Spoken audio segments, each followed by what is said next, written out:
આલિશાન બંગલાઓ, સુંદર માર્ગો અને અદ્ભુત પર્યાવરણ વચ્ચે એક એવું ગામ છે કે જ્યાં જીવન જીવવાનો અંદાજ જ કંઈક અલગ છે, જેને આપણે આલિશાન બંગલાઓમાં વસ્તુ ગામડું કહી શકીએ. જી હા દર્શક મિત્રો, તમે સાચું જ સાંભળ્યું. આજે આવા વૈભવી ગામડાની કહાની કહેવી છે કે જ્યાંના લોકોની જીવન જીવવાની રીતભાત કેવી છે અને સાદગી સાથે પણ ત્યાંના ગામવાસીઓ કેવી લક્ઝરિયસ લાઈફ જીવે છે.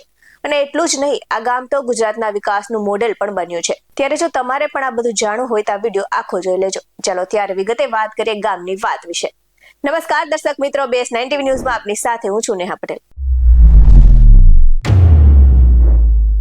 ગુજરાતના વિકાસ મોડેલ આખા દેશમાં વખણાય છે, પરંતુ તેનું જીવંત ઉદાહરણ જોવું હોય તો આણંદ જિલ્લાના ચરોતર પ્રદેશમાં આવેલા ધર્મજની મુલાકાત લેવી જ પડે, કેમ કે માત્ર 10,429 જેટલી વસ્તીનું ધરાવતું આ ગામ આજે ભારતના સૌથી ધનિક ગામોમાં ગણાય છે. અને અહીંની સુવિધાઓ અને જીવનશૈલી ઘણી મેટ્રો સિટીઓને પણ શરમાવે તેવી છે.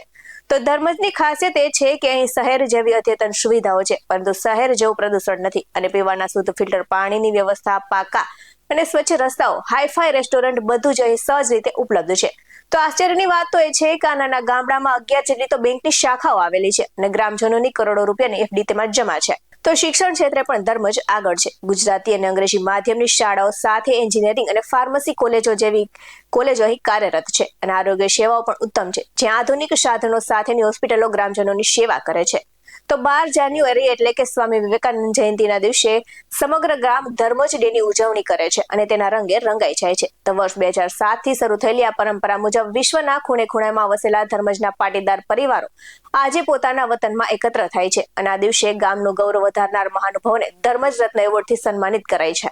તો ધર્મજ ગામ એક ગામ નથી, એક આદર્શ ગ્રામ્ય જીવનનું પ્રેરણાદાયક મોડેલ બન્યું છે. અને આ ગામ બતાવે છે કે જો ગ્રામજનો અને વિદેશમાં વસતા ગુજરાતીઓ સાથે મળીને પ્રયાસ કરે તો ગામડું પણ સોનાની ખાણ બની શકે છે. આવા જ વધુ અહેવાલ સાથે ફરી મળતા રહીશું. તમે અમારી YouTube ચેનલને સબસ્ક્રાઇબ કરવાનું અને અમને Facebook અને Instagram પર ફોલો કરવાનું ભૂલશો નહીં. બાકી અવનવી અપડેટ્સ મેળવવા માટે આપ જોતા રહો BS9 ન્યૂઝ. અહીં આપવામાં આવેલી જાણકારી વિવિધ રિપોર્ટ્સના આધારે છે. BS9 ન્યૂઝ કોઈ પુષ્ટિ કરતું નથી. નમસ્કાર.